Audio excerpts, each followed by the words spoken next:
نحمده ونصلي على رسوله الكريم اما بعد۔ سورۃ المائدہ یہ سورت قرآن پاک کی سب سے آخر میں نازل ہونے والی سورت ہے، اور اسی سورت میں وہ مشہور آیت مبارکہ ہے الیوم اکملت لکم دینکم واتممت علیکم نعمتی ورضیت لکم الاسلام دینا۔ یہ آیت مبارکہ آپ صلی اللہ علیہ وسلم کے حجۃ الوداع کے موقع پر جب آپ عرفات میں تشریف فرما تھے تب نازل ہوئی، اور اس سورت کا اکثر حصہ حج کے دوران نازل ہوا ہے، اور آپ صلی اللہ علیہ وسلم کا وصال حج کے 3 ماہ بعد تقریباً ہو گیا تھا، تو اس لحاظ سے سورۃ المائدہ یہ قرآن پاک کی سب سے آخری سورت بنتی ہے نزول کے اعتبار سے۔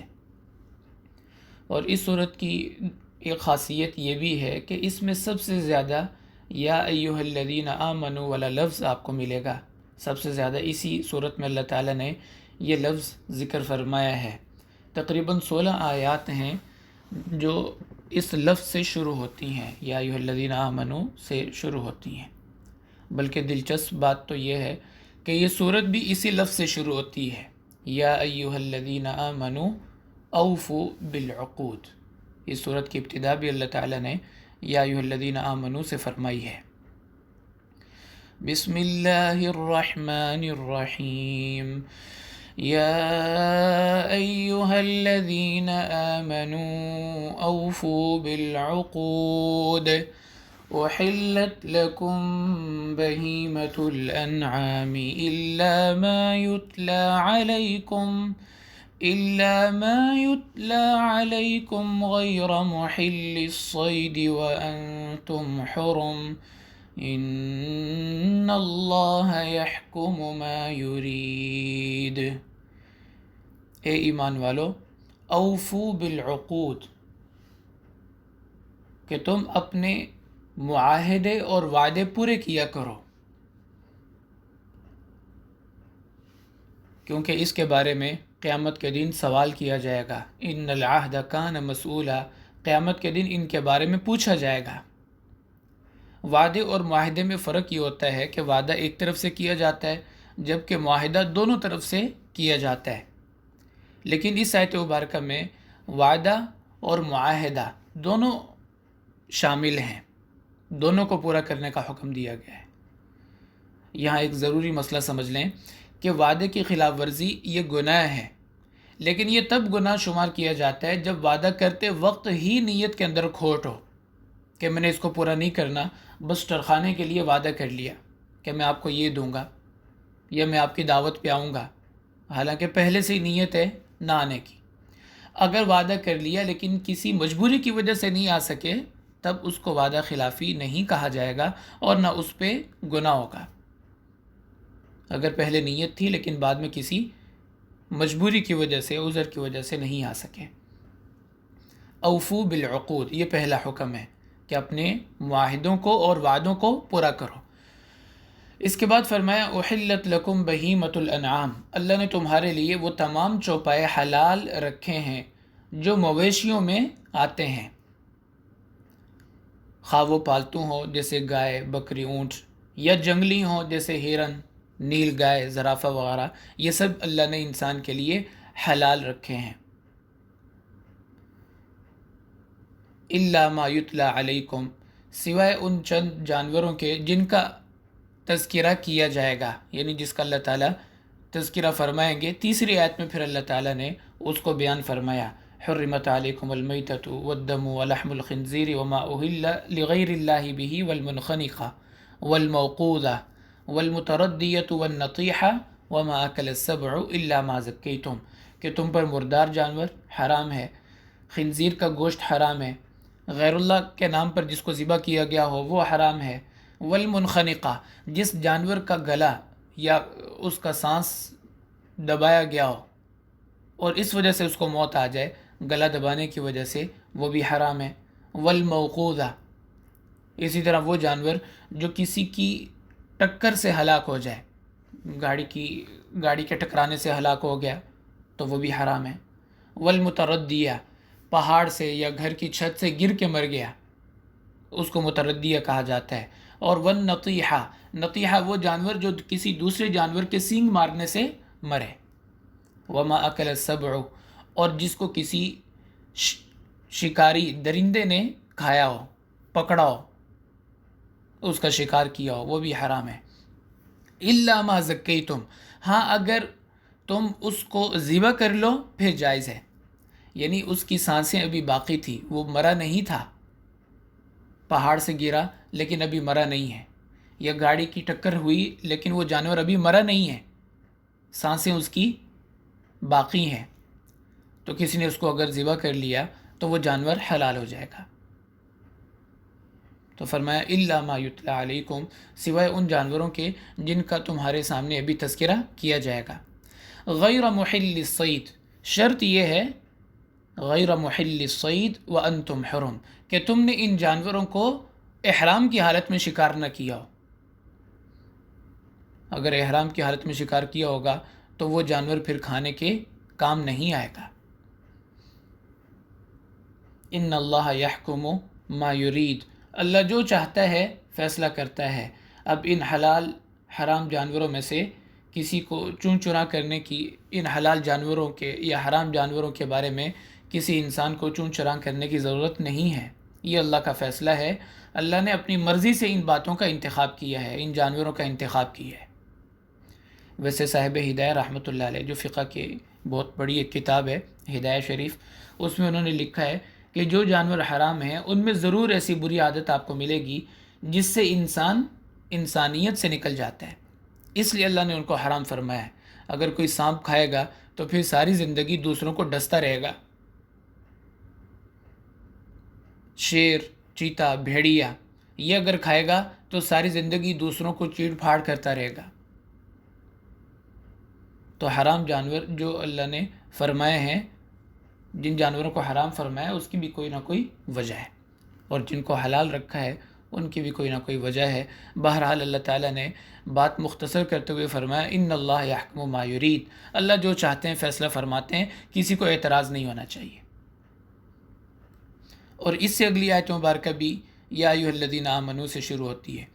بسم اللہ الرحمن الرحیم، یا ایھا الذین آمنوا لا تحلوا شعائر اللہ ولا الشہر الحرام ولا الہدی ولا الشهر الحرام ولا الهدي ولا القلائد ولا آمين البيت الحرام يبتغون فضلا من ربهم ورضوانا وإذا حللتم فاصطادوا ولا يجرمنكم شنآن قوم أن صدوكم عن المسجد الحرام أن تعتدوا وتعاونوا على البر والتقوى ولا تعاونوا على الإثم والعدوان واتقوا الله إن الله شديد العقاب۔ اے ایمان والو، لا تحلوا شعائر اللہ، تم اللہ کی نشانیوں کی بے حرمتی نہ کرو۔ شعائر اللہ، اللہ کی نشانیاں۔ شعائر اللہ سے مراد وہ عبادات یا مقامات جو انسان کو اللہ کی یاد دلائیں اور اللہ کا قرب حاصل کرنے میں مدد دیں، ان کو شعائر اللہ کہا جاتا ہے۔ جیسے عبادات کے اندر قرآن پاک کی تلاوت ہے، نماز ہے، حج ہے، اذان ہے، اقامت ہے، یہ سب شعائر اللہ میں سے ہیں۔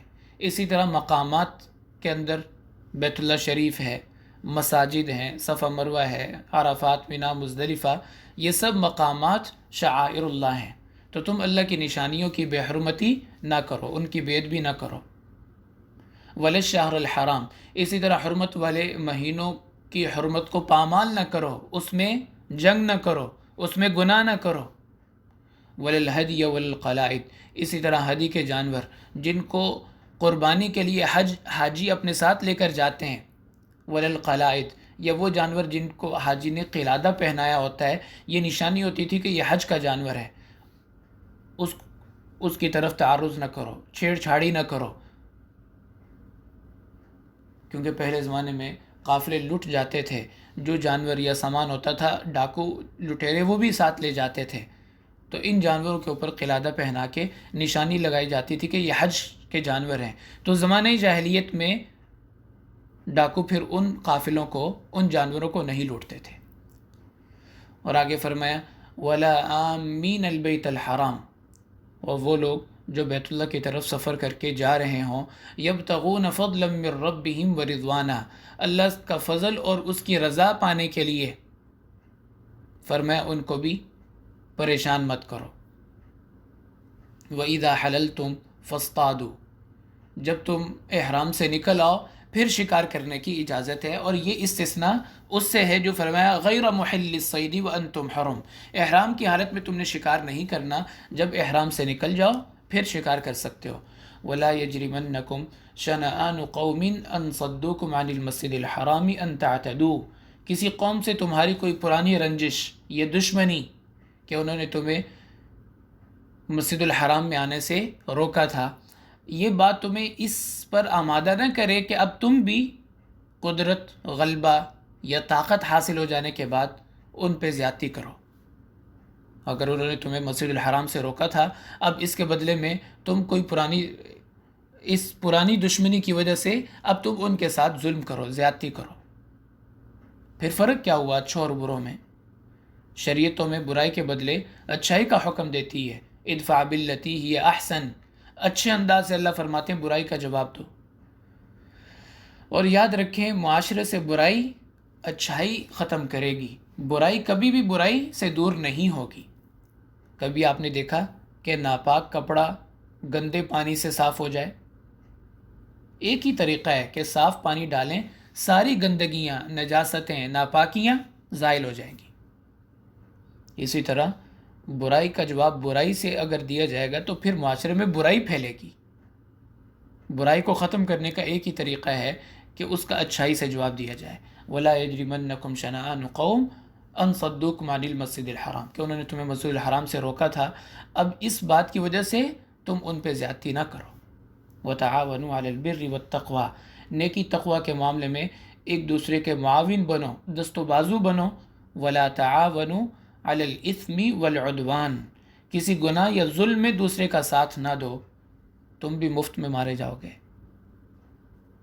واتقوا اللہ، اللہ سے ڈرو، ان اللہ شدید العقاب، اللہ کی پکڑ اور اس کا عذاب بہت سخت ہے۔ تو شعائر اللہ کی تعظیم اور اس کا احترام اللہ نے اس آیت مبارکہ میں بیان فرمایا۔ اگلی آیت مبارکہ ہے جس میں اللہ تعالیٰ نے وضو، تیمم کے مسائل اور اس کی مشروعیت کی حکمت بیان کی ہے۔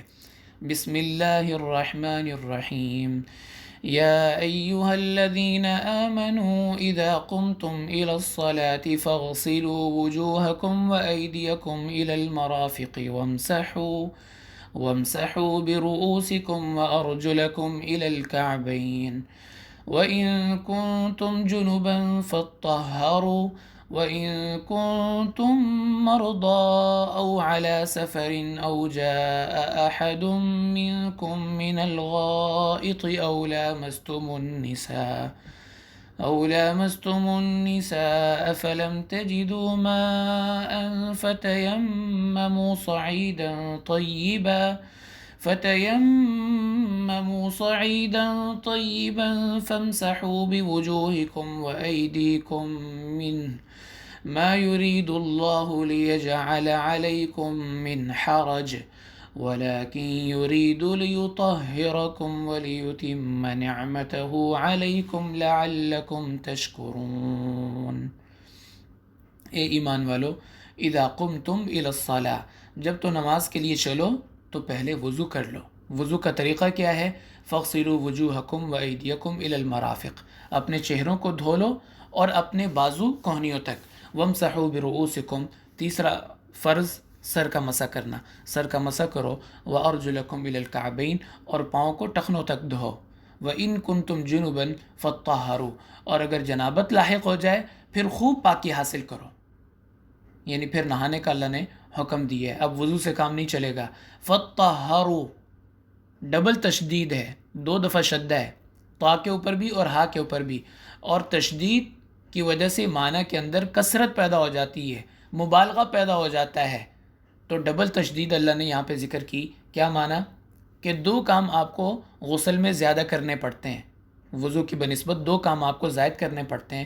پہلا کام کہ وضو میں جسم کے جن اعضاء کو نہیں دھویا جاتا ان کو غسل میں دھونا لازم ہے، اس لیے آپ دیکھیں پورے جسم پہ پانی ڈالا جاتا ہے۔ اور دوسرا کام یہ کہ وضو میں جن اعضاء کو دھونا اختیاری تھا، یہاں ان اعضاء کو دھونا وجوبی ہوگا۔ جیسے کلی کرنا وہاں اختیاری تھا لیکن یہاں ضروری ہے، ناک صاف کرنا، ناک میں پانی ڈالنا وضو کے اندر اختیاری ہے لیکن یہاں ضروری ہے۔ فَطَّهَّرُوا، خوب پاکی حاصل کرو۔ وَإِن كُنتُم مَرْضَىٰ او علی سفر، اگر تم بیمار ہو یا سفر میں ہو، او جاء احد منکم من الغائط، یا کوئی قضاء حاجت سے فارغ ہو کے آیا، او لامستم النساء، یا ازدواجی تعلق اس نے قائم کیا ہے، فلم تجدوا ماء، اب وضو کے لیے نہانے کے لیے پانی نہیں ہے، یہ پانی تو ہے لیکن اس کے نکالنے پہ استعمال کرنے پہ قدرت نہیں ہے، یا بیماری کے بڑھنے کا خطرہ ہے، کوئی بھی وجہ ہو، فرمایا فَتَيَمَّمُوا صَعِيدًا طَيِّبًا، تو پاک مٹی سے تیمم کرو۔ اور تیمم کا طریقہ کیا ہے؟ فَامْسَحُوا بِوُجُوهِكُمْ، ایک دفعہ اپنے چہرے پہ ہاتھ پھیرو، وَأَيْدِيكُمْ مِنْ، اور دوسری دفعہ اپنے بازو پہ۔ آگے اللہ تعالیٰ نے وضو اور تیمم کی مشروعیت اور اس کی حکمت بیان فرمائی ہے۔ ما یرید اللہ لیجعل علیکم من حرج ولکن یرید لیطہرکم، کہ وضو غسل کے احکام سے اللہ کا مقصد تمہیں صرف پاک رکھنا، تمہیں پاک رکھنا مقصد ہے، کیونکہ ظاہری صفائی کا باطنی صفائی پر اثر پڑتا ہے۔ یہ مقصد نہیں ہے کہ تمہیں خام خواہ بغیر کسی فائدے کے اللہ مشکل یا تنگی میں ڈالنا چاہتے ہیں۔ وَلَٰكِن يُرِيدُ لِيُطَهِّرَكُمْ، اللہ تمہیں پاک رکھنا چاہتے ہیں۔ وَلِيُتِمَّ نِعْمَتَهُ، اور دین اسلام کی نعمت تم پر مکمل کرنا چاہتے ہیں۔ لَعَلَّكُمْ تَشْكُرُونَ، تاکہ تم اللہ کے شکر گزار بندے بنو۔ تو یہاں پہ اللہ تعالیٰ نے ان احکام کی حکمت کو بیان فرمایا۔ حکمت کیا ہے؟ وَلَٰكِن يُرِيدُ لِيُطَهِّرَكُمْ، اللہ تمہیں پاک صاف رکھنا چاہتے ہیں۔ اگلی آیت مبارکہ ہے جو کل بھی گزر چکی ہے، اس کا یعنی مضمون پہلے بھی گزر چکا ہے۔ بسم اللہ الرحمن الرحیم، یا ایہا الذین آمنوا کونوا قوامین للہ شہداء بالقسط ولا يجرمنكم شنآن قوم على ألا تعدلوا اعدلوا هو أقرب للتقوى واتقوا الله إن الله خبير بما تعملون۔ اے ایمان والو، کونوا قوامین للہ، ہمہ وقت اللہ کی اطاعت اور فرما برداری کے لیے تیار رہو، شہداء بالقسط، اور انصاف کے ساتھ سچی گواہی دو، سچی گواہی دو۔ ولا یجرمنکم شنآن قوم علی الا تعدلوا، کسی کی دشمنی میں آ کر اس کی حق تلفی نہ کرو، اس کے ساتھ زیادتی نہ کرو۔ اگرچہ انتقام لینا جائز ہے لیکن معاف کرنا یہ افضل طریقہ ہے۔ انتقام لینا یہ فتویٰ ہے، معاف کرنا یہ تقویٰ ہے۔ وَإِنْ عَاقَبْتُمْ فَعَاقِبُوا بِمِثْلِ مَا عُوقِبْتُمْ بِهِ، اگر کسی نے زیادتی کی ہے تو اتنا بدلہ لے سکتے ہیں، یہ فتویٰ ہے۔ وَلَئِنْ صَبَرْتُمْ لَهُوَ خَيْرٌ لِّلصَّابِرِينَ، یہ تقویٰ ہے۔ الا وَلَا يَجْرِمَنَّكُمْ شَنَآنُ قَوْمٍ عَلَىٰ أَلَّا تَعْدِلُوا، آگے فرمایا اعدلوا، انصاف سے کام لو، یہی تقویٰ کا راستہ ہے۔ هو اقرب للتقوى واتقوا اللہ، اور اللہ سے ڈرتے رہو۔ ان اللہ خبیر بما تعملون، بے شک اللہ تعالیٰ تمہارے کاموں سے باخبر ہے۔ کسی پہ ظلم اور زیادتی کرنے سے ڈرو، اللہ تعالیٰ تمہیں دیکھ رہے ہیں، تمہارے ہر کام سے اللہ تعالیٰ باخبر ہے۔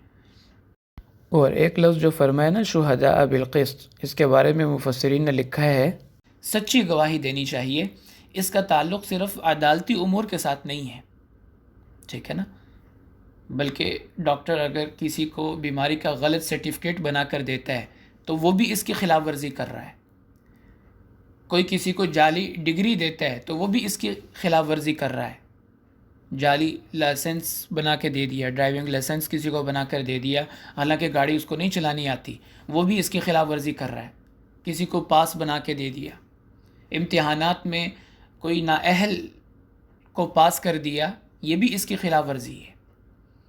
اسی طرح کسی بے دین کو ووٹ ڈالنا، یہ بھی اس آیت مبارکہ کی خلاف ورزی ہے۔ شہداء بالقسط، سچی گواہی دو، انصاف کا معاملہ کرو۔ تو اس آیت مبارکہ کے اندر یہ سارے امور آ جاتے ہیں، صرف یہ نہیں ہے کہ گواہی، کیونکہ عام طور پہ یہی سمجھا جاتا ہے کہ گواہی کا تعلق صرف عدالتی امور سے ہے، حالانکہ ایسی بات نہیں ہے۔ زندگی کے ہر معاملے میں انصاف کے ساتھ، سچائی کے ساتھ معاملہ انسان کو کرنا چاہیے۔ آج کے سبق کی آخری آیت مبارکہ ہے بسم اللہ الرحمن الرحیم يا أيها الذين آمنوا اذكروا نعمة الله عليكم إذ هم قوم أن يبسطوا إليكم أيديهم فكف أيديهم عنكم واتقوا الله وعلى الله فليتوكل المؤمنون۔ اس آیت مبارکہ کے شان نزول میں ایک واقعہ لکھا ہے حدیث کی مختلف کتابوں میں کہ آپ صلی اللہ علیہ وسلم ایک دفعہ بنو نذیر، یہودیوں کا جو قبیلہ تھا، وہاں پہ کسی کام کے لیے تشریف لے گئے۔ کعب بن اشرف سے ملاقات کرنی تھی اور اس سے کچھ مشورہ کرنا تھا۔ جب آپ وہاں پہ تشریف لے گئے تو انہوں نے ایک دیوار کے سائے میں آپ کو بٹھایا اور منصوبہ یہ بنایا کہ ہم اوپر سے کسی بھاری پتھر کو، چٹان کو پھینکیں گے اور نیچے یہ ختم ہو جائیں گے، الیاذ باللہ۔ آپ صلی اللہ علیہ وسلم کو شہید کرنے کا ناپاک منصوبہ بنایا۔ قریب تھا کہ اوپر سے وہ چٹان یا پتھر پھینک دیتے۔ آپ صلی اللہ علیہ وسلم کو وحی کے ذریعے بتایا گیا اور آپ فوراً وہاں سے اٹھ کے تشریف لے آئے۔ تو اس کا تذکرہ کرتے ہوئے اللہ تعالیٰ فرماتے ہیں یا ایھا الذین آمنوا، اے ایمان والو، اذکروا نعمت اللہ علیکم، تم پر اللہ کی جو نعمتیں ہیں، احسانات ہیں، ان کو یاد رکھو۔ اس وقت آپ صلی اللہ علیہ وسلم کے ساتھ حضرت ابوبکر رضی اللہ تعالیٰ عنہ، حضرت عثمان بن عفان، حضرت عبد الرحمن بن عوف اور دیگر صحابہ آپ کے ساتھ تھے، اس لیے فرمایا علیکم، تم سب اللہ کی نعمتوں کو یاد کرو۔ اذ ہم قوم، جب کچھ لوگوں نے ارادہ کیا ان یبسطوا الیکم، تمہاری طرف دست درازی کا، تمہیں مارنے کا، کچلنے کا، فکف ایدیہم عنکم، اللہ نے ان کے ہاتھوں سے تمہیں بچا لیا۔ اس سے ایک تو یہ بات سمجھ میں آتی ہے کہ ہر وقت اللہ کا شکر ادا کرنا چاہیے۔ کتنے مواقع زندگی میں ایسے آئے ہوتے ہیں کہ اللہ نے ہماری جان بچائی ہوتی ہے۔ اللہ کا احسان انسان کو ماننا چاہیے اور اللہ کی نعمتوں پہ شکر ادا کرنا چاہیے۔ اور دوسری بات اس آیت سے یہ سمجھ میں آئی کہ زندگی اور موت کا مالک اللہ ہے۔ زندگی اور موت کا مالک اللہ ہے۔ وقت کا بادشاہ ہو، مرنے کے قریب ہو، پورے ملک کے بادشاہ، اچھے سے اچھے پڑھے لکھے باصلاحیت سامنے ہاتھ باندھ کے کھڑے ہوتے ہیں، بادشاہ کا سانس اکھڑ رہا ہوتا ہے، لیکن اب کوئی اس کو بحال نہیں کر سکتا، اب کوئی اس کو ٹھیک نہیں کر سکتا، اب اس کو کوئی کھڑا نہیں کر سکتا، اب اس کو قیامت کے دن اللہ ہی کھڑا کریں گے۔ تو زندگی اور موت اللہ کے ہاتھ میں۔ واتقوا اللہ، اللہ سے ڈرو، وعلی اللہ فلیتوکل المؤمنون، اور ایمان والوں کو چاہیے کہ وہ اللہ پر بھروسہ رکھیں۔ زندگی اور موت کا مالک اللہ ہے، کوئی انسان اپنی زندگی اور موت کا مالک نہیں تو کسی کی زندگی اور موت کا کیا مالک ہوگا؟ تو ایک تو اللہ کا شکر ادا کرنا اس کی نعمتوں کو یاد کر کے، اور دوسرا اس بات کا اعتقاد اور یقین دل میں بٹھانا کہ زندگی اور موت کا مالک اللہ ہی ہے، نہ کوئی نفع اور نقصان کا مالک ہے، نہ زندگی اور موت کا مالک ہے سوائے اللہ کے۔ جو پچھلی آیت مبارکہ اس میں ایک چیز شہداء بالقسط، اس کے بارے میں آج ایک کتاب کے اندر بڑی دلچسپ بات لکھی ہوئی تھی، تو سوچا چلے میں آپ کو بتا دیتا ہوں۔ دیکھیں، شہداء بالقسط، سچی گواہی دینی چاہیے، اس کا تعلق صرف عدالتی امور کے ساتھ نہیں ہے، ٹھیک ہے نا، بلکہ ڈاکٹر اگر کسی کو بیماری کا غلط سرٹیفکیٹ بنا کر دیتا ہے تو وہ بھی اس کی خلاف ورزی کر رہا ہے، کوئی کسی کو جعلی ڈگری دیتا ہے تو وہ بھی اس کی خلاف ورزی کر رہا ہے، جعلی لائسنس بنا کے دے دیا، ڈرائیونگ لائسنس کسی کو بنا کر دے دیا، حالانکہ گاڑی اس کو نہیں چلانی آتی، وہ بھی اس کی خلاف ورزی کر رہا ہے، کسی کو پاس بنا کے دے دیا، امتحانات میں کوئی نااہل کو پاس کر دیا، یہ بھی اس کی خلاف ورزی ہے۔ اسی طرح کسی بے دین کو ووٹ ڈالنا، یہ بھی اس آیت مبارکہ کی خلاف ورزی ہے۔ شہداء بالقسط، سچی گواہی دو، انصاف کا معاملہ کرو۔ تو اس آیت مبارکہ کے اندر یہ سارے امور آ جاتے ہیں، صرف یہ نہیں ہے کہ گواہی، کیونکہ عام طور پہ یہی سمجھا جاتا ہے کہ گواہی کا تعلق صرف عدالتی امور سے ہے، حالانکہ ایسی بات نہیں ہے۔ زندگی کے ہر معاملے میں انصاف کے ساتھ، سچائی کے ساتھ معاملہ انسان کو کرنا چاہیے۔ اللہ تعالی ہمیں ان احکام پر عمل کرنے کی توفیق عطا فرمائے۔ وآخر دعوانا ان الحمد للہ رب العالمین۔